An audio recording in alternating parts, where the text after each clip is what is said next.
Yo, yo, yo. Thank you so much for tuning in to Conversations with Glo radio show, where it's just not questions. It is definitely a conversation. Okay. So be sure to, yeah, yeah. Oh. Yeah. Time. Keep it together. I got it. Keep it together. We're gonna keep going, okay? So boom, I'm gonna start back over. Yo, yo, yo, thank you so much for tuning into Conversations with Glo radio show, where it's not just questions, it is definitely a conversation.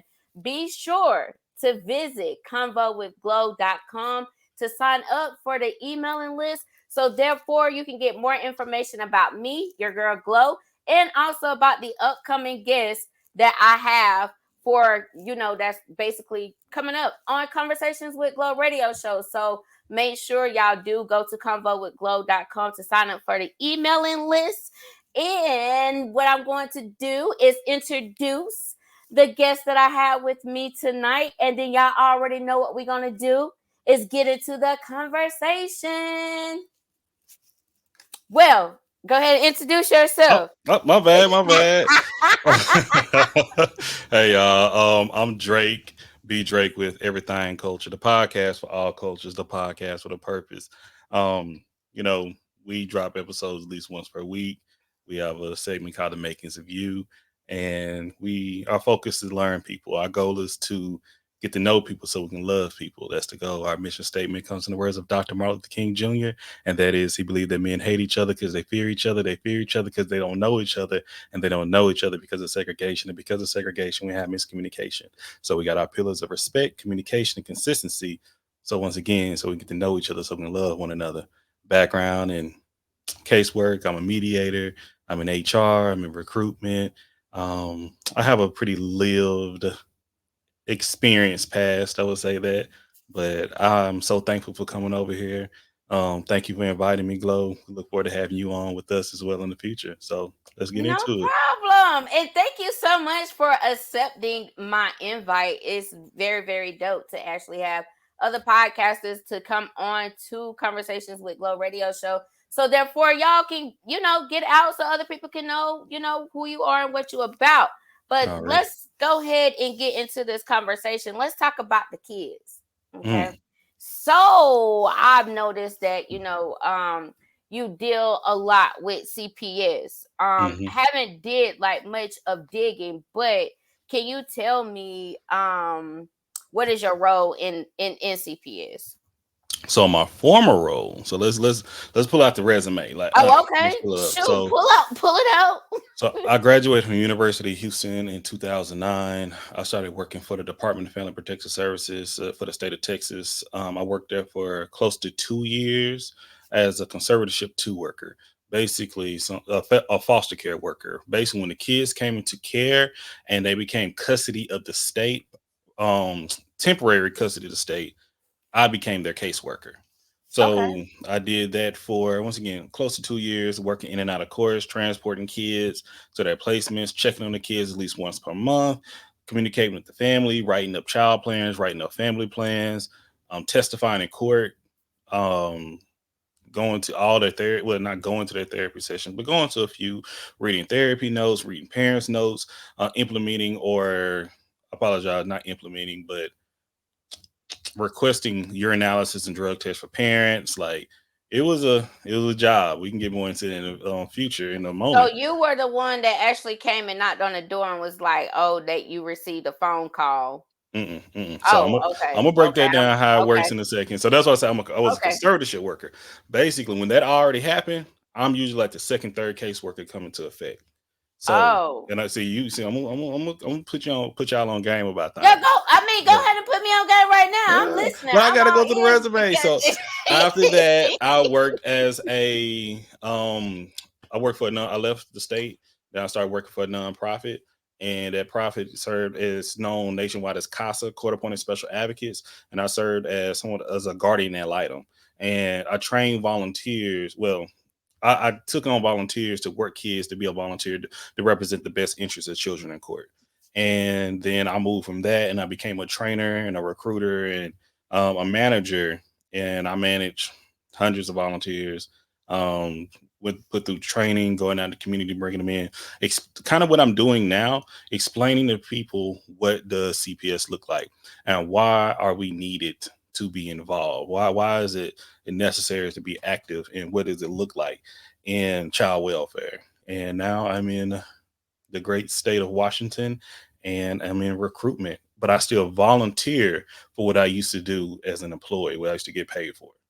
Okay. That's So I mean, I watch your TikToks and stuff, and your stories are definitely interesting in regards with the kids that you actually deal with. So it when you talk about that on TikTok, is that you doing your volunteering work not at all. there? Not at Okay. all. I'm kind of like what we're doing here. I'm trying to share with everyone what does CPS look like. Okay, I'm trying to give y'all the stories. I changed the names and things. Yeah. Everything I say is factual. It actually I work with. And I not only do it on TikTok, I'm actually in the midst of a series right now on my podcast talking about child welfare from a different perspective. So I've had judges on, I've had attorneys on, I've had caseworkers on. I've had some solo. I'm trying to tell y'all what is CPS. So many people hit me up like, "What's going on?" And like this. Well, let's explain it. So like for instance, when as a conservatorship worker, it's so many different workers coming in and out of these kids and families' life. It's not just one person the whole time. Usually you're going to have investigations. This is in Texas. Let me clarify. If you're in Texas, you know what I'm talking about. Well, hopefully you don't. But this is, yeah, you have investigations.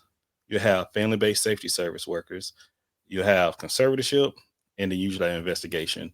And then you'll have like, I can't think of the name of it right now. Basically, the people who do inspections of daycares and things of that nature. All right. Okay. Okay. So licensing, childcare licensing, that's what it is. But so when the investigations, when that call is made to 1-800-252-5400, someone picks up intake. That's what it is. It's statewide intake. That's for CPS and APS. They're going to make the report. They're going to decide, hey, the people on the line, they received information. They try to gather as much information as possible. You also can make the report virtually now or through the website. But once you make the report, the responsibility falls on the intake worker to decide if that's a P1 or a P2, meaning someone should go out within 24 hours or someone should go out and do an investigation within 72 hours. Once they decided, that goes to the investigation worker now. So the Oh, investigation okay. worker have to go out quick. They're like, their job is to assess if there's risk of child abuse or neglect. Risk, not if it actually happened, but if it's risk of happening. A lot of people Okay. forget that. A lot of people, I just said I'm gonna knock my kid behind on beside the washer and dryer. Well, you said it, so it's risk that could happen. Okay, Oh. a lot of people forget those things. It's not that child abuse and neglect has to happen; it's the risk of happening, and it's trying to. That's why it's child protect. CPS, child protection service. But so the goal is to prevent it from happening in the first place as well. So let's say if somebody go out, nothing happened, there's no risk, nothing, false alarm. Okay, Mhm. case closed. It'll be ruled out as um reason nothing to believe. Okay, so I How do forget the you word. fig okay, before you go on, Mhm. so like okay, like I've known people that has, their kids have been in CPS and things Mhm. as such. How do you determine like this was like a false alarm, or, yeah, how is that determined? It really goes through. They have a list of things they check off usually. Okay. Communicate with the kids, communicate with the families. If the children are school age, talk to the teachers. Just gathering information, doing an investigation. You know, and it's hard because some parents, if they're like, you can't talk to my kids, you don't want to do this. Okay, cool, no problem. When I talk to something, if they see something pop up, or you just don't want to do, CPS are not allowed to just remove the kids. Let's be clear about that. They can do an emergency removal, but in effect, when you have emergency removal, they still must go to court and get permission for the court to have temporary management conservatorship. So that's within 24 hours. All right. Oh, So let's say okay. if I had to come and take somebody kids, and boom, I had to be in court within the next, write up a court report, child plan, boom, boom, boom, boom, boom. And hey, we in court. If it's on a Friday, we'll be there Monday morning. The attorneys are that working, we go to court, and we have to say in front of the court why these kids were removed. Now the judge could be like, okay, place these kids back, or they may say, okay, well, it's going to have we have to have a status hearing. They're going to check back within the next 7 days, 7 to 14 days. Oh, I'm getting a little rusty. 7 to 14 days, we'll have a check in. Okay, what's going on? Okay, we have to work on the child's plan. They have to work on this. No, is it a 60 day? No, you have the emergency hearing. Yeah, that's emergency. Then you have the 60 day status. So it'd be 60 days out, actually. So within that time, they're writing up plans and things of that nature. And that's if the judge say the kids should stay in care. But if the kids say, okay, after status hearing, they want to keep them in care longer, that's when the kids go into conservatorship. That's when I'm appointed to the case. After 60 days, they already been in care. So when you're saying like after the 60 days, it after them being in care, is this when they are placed in someone else's home besides the parents' home? Once they do a removal, so for instance, so investigation can decide either remove the kids, close out the case, or place the kids with, or keep the kids in the home and just give, or just do visit updates. That's when it goes to family based safety services. Family FBSS is like, hey, we're here to support the family. The whole goal is to support the family and the kids. But if we can keep the kids with the parents, which I believe is the ideal part, let's give them resources. Okay, Right. maybe you stressed out because you couldn't pay bills and like that. We'll pay your bills for like 2 months. Okay, maybe your baby daddy is abusive or vice versa, the baby mother is abusive. Let's place the kids with the daddy or the mama and let's see, hey, get them out the life. Let's get you some transitional living. Let's give you, or y'all, the parents just ain't getting along. Let's get y'all some individual therapy, some family therapy when the kids may be acted up. Family-based safety services, and a lot of people don't talk about them enough, but that's a big deal. They are there to make sure everything goes well. But let's say they go to FBSS. It's been 2, 3, 4, 5, Hold six on, months. wait. You using these acronyms. What Oh, is family, once again, family-based safety services. That okay? so and when they in family-based safety service, that's a whole different department with a different sector caseworkers there. Those caseworkers' professional ability is to work with the children while they're still in the home with the parents. Okay. But Okay. sometimes the parents still ain't doing the right thing, or the thing's not going well. Boom. They may go to court and they petition the court for the kids to be removed out the home. When they're removed out the home and they're placed either with a relative or a fictive kin, which is like, how we do it in our community. That's what, I play cousin, auntie, whatever, uncle. Mhm. If when they're placed with them, or if they're placed in foster care or a residential treatment center, which is like a group home for kids, that's when I became the caseworker. Okay. Okay. So by the time I get on the case, people already been pissed off at the state. They didn't got they maybe second, third caseworker or something like Yeah, that. so you dealing with some angry people. At times, absolutely. But now, like when that's going, when you say people, that goes from parents, that goes from kids, that go from aunt, uncle, cousin, Yeah. grandma, grandpa. My thing is, my job is to make sure these kids are doing exceptionally well in whatever placement they're in, making sure the parents have their resources for their family planner service. And right now, a family planner services are court ordered. These are things the parents must complete to alleviate the dangers in the home for the children to be Yeah. placed back with them. Okay. Mhm. Mhm. So I know you, about that a little bit in regards with knowing someone that actually is going through that particular thing right now. It's a she, man she said, go and through. Go ahead.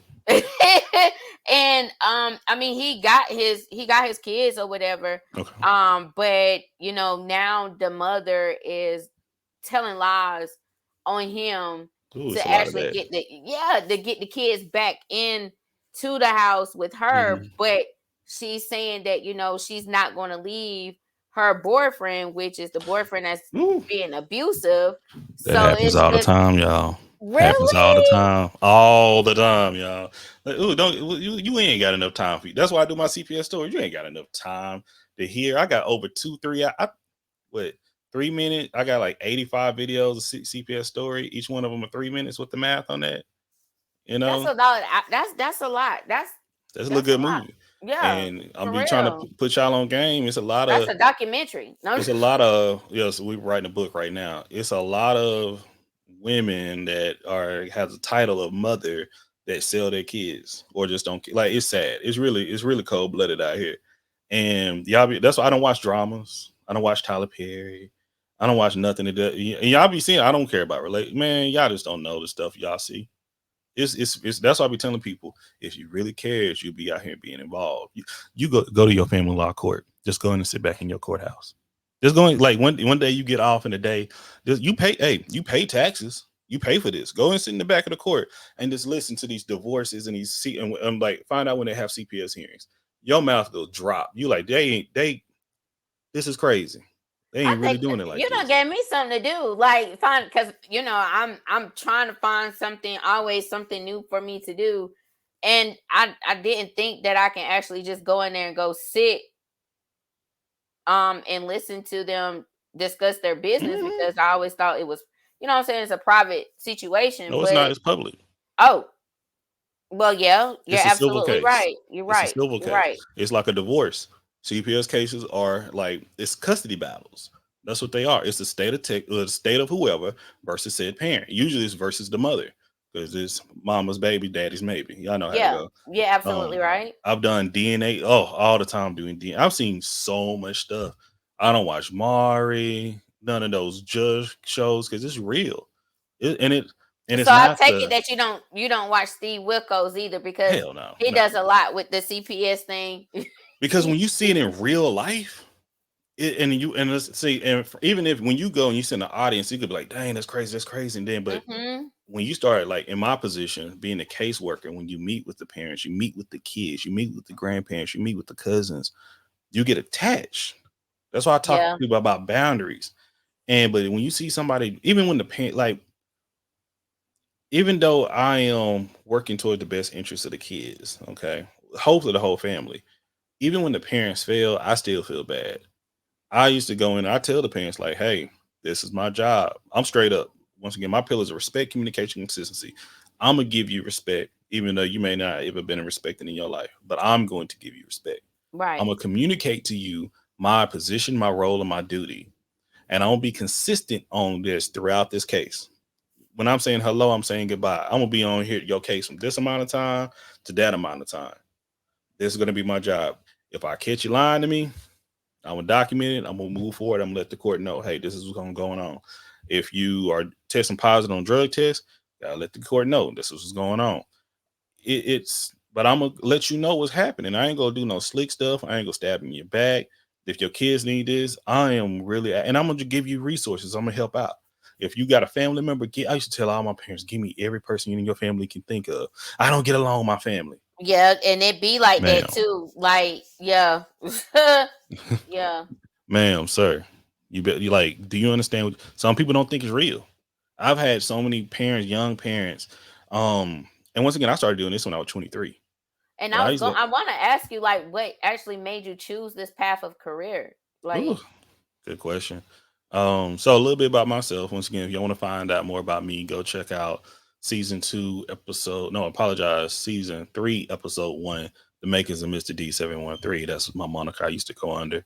But like, I've had a rough childhood. With some, oh, I was abandoned. My mother, I I was, kind of figure, I ain't trying to cut it's you off. fine. But I I kind chop of it up. figure in regards with you actually with you choosing this path, it this why I asked you this question, because I figured that this is something that you may have went through as a child yourself. Oh, absolutely. And it's not only that it was my choice, it's why I'm so good at it too. Okay, But okay, I know when these kids are lying. Well, and I know when they're protecting. okay. They're put in the place as a protector. They have Yeah. to protect their parent before they even like I had to have that responsibility. It wasn't that, Mhm. oh, I can go out and play and BS with my friends and all that. I was having this conversation, I think, on TikTok a week or so ago. I had to grind. I had responsibilities. You feel me? So when Mhm. I be hearing grown folks talking about, oh, I wish I was a kid again. Shit, not me. Yeah. Not Yeah. me. Like I love being an adult. I had this responsibility when I was 7, 8 years old. This ain't now I get to do what I want Really, to do. Drake? Oh yeah, but once again, what is normal to you, like, and I seen kids go through worse than I went through. Yeah. Like, so it was like some things like my mother, it was a victim of substance abuse as well as mental illness. Okay. Okay. And I've discussed it, I've talked about it, I went to therapy, I prayed, I've healed from it. But Good. it's a lot of kids that are still going through this. It's a lot of, when I say kids, I mean people. It's a lot of adults that still haven't healed from the Mhm. traumas they've had with their parents from either abuse or neglect, whether they acknowledge it or not. Mhm. Mhm. So, and they may project it with their friends, at their workplace, in their relationships. And when I say relationships, I mean all types of relationships, romantic or not. So you have to do that self work, and that's something we look at CPS or even when I became a manager over the volunteers, and I used to tell you, we used to like, hey, you're going in therapy. What's happening in your life? If you had too much trauma, you ain't dealt with it. You shouldn't be working in this work. Can you go see something that's going to trigger you? Right. If your daddy was alcoholic and you work with a parent that's alcoholic, and you like, ain't no way them kids should go there. Well, baby, that this father is working his services. He's doing these things. He may have done something to your dad. Well, no, no, no, no, no. This ain't for you. Yeah. You're Yeah. projecting. Okay. Yeah. Mhm. Like my situation was like, yo, I was taken in by a family member. My mother, she used to have her binges when she'll be gone for like a day or two, a weekend. And like right now, I can be like how I'm talking, like, no, it's no big deal. Sometimes your parent leave on a Friday and come back on a Monday right Mhm. before school start. You know what I mean? A Mhm. lot of people that when I start realizing, no, my mama never did that. I'm like, really? Oh shit. Okay, that's crazy. Then when she left for it was a month. Like she went through it was some traumatic things happened. My grandmother died, then my grandfather died, then my brother got in trouble where he had to get shipped off and live with my aunt. She didn't lose custody of him, but he couldn't go to the ISD. He got kicked out the whole school district. Mm. And she had to go, he had to go live like in Dallas and things. I'm from East Texas. And what it came down to, I was the oldest, and she always had that thing like I'm responsible. I'm Like the once oldest again, too. you can take care of things. You got it. You're my big boy. I was gonna rely on you. I can't rely on others, but I can rely on you. Woo, woo, Yeah. woo. Mhm. And she left. Like, well, hold on. First, the lights got cut off. Then the water got cut off. And once again, I'm just maintaining, doing what I got to do. She's there, but one day I come home from school, she ain't there. Week go by, she ain't there. Whatever. Month go by. Oh shit. Maybe she ain't sick. Maybe she got put in jail or something like that. This ain't Oh the man. first time. Maybe a mental institution.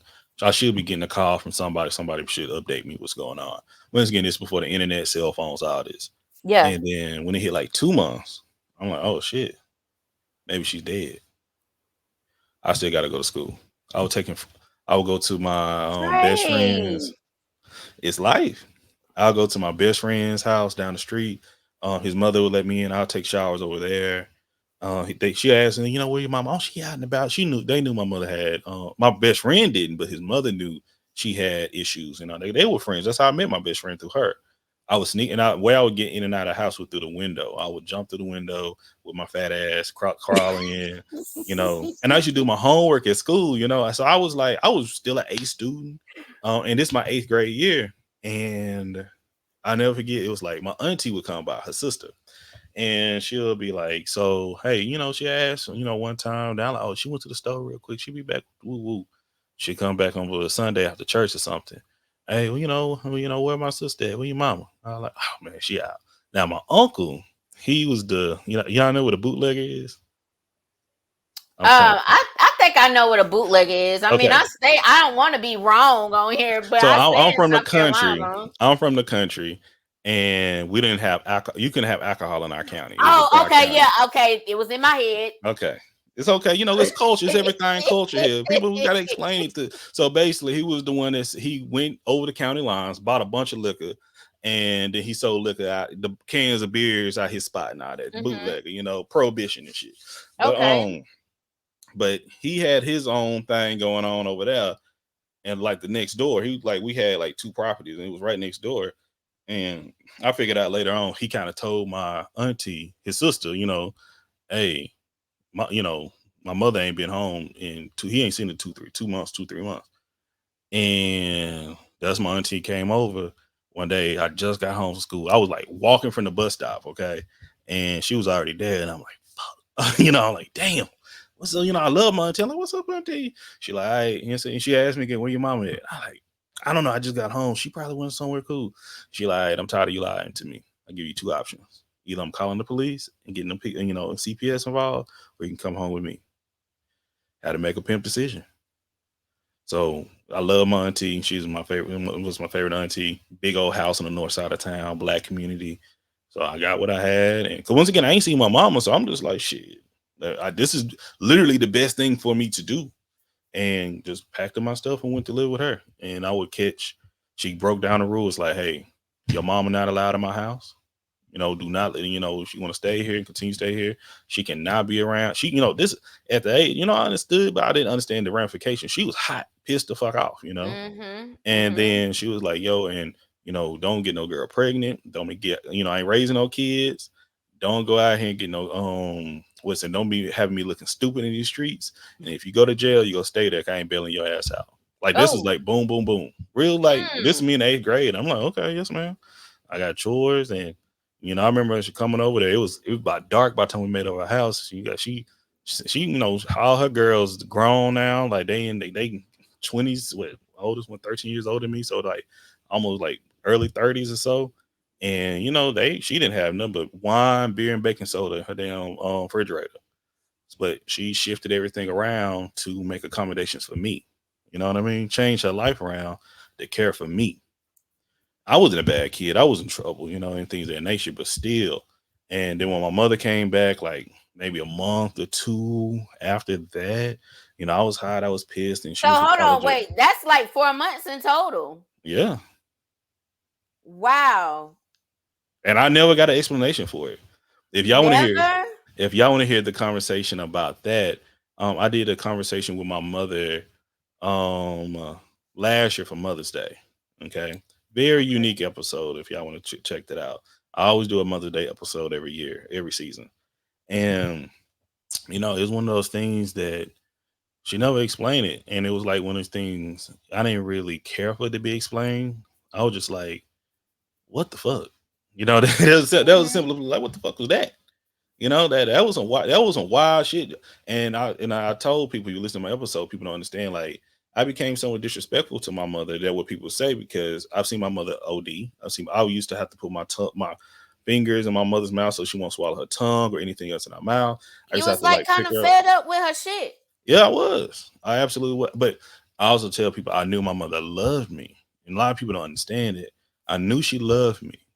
Because she never called me fat. She never called me stupid. She never called me ugly. She know I was to achieve whatever I wanted to achieve. She always uplifted me and she always told me she loved me. But she was dealing with some shit that she didn't have control over. Yeah. And a Yeah. lot of people don't understand about mental illness and substance abuse. It's not their choice.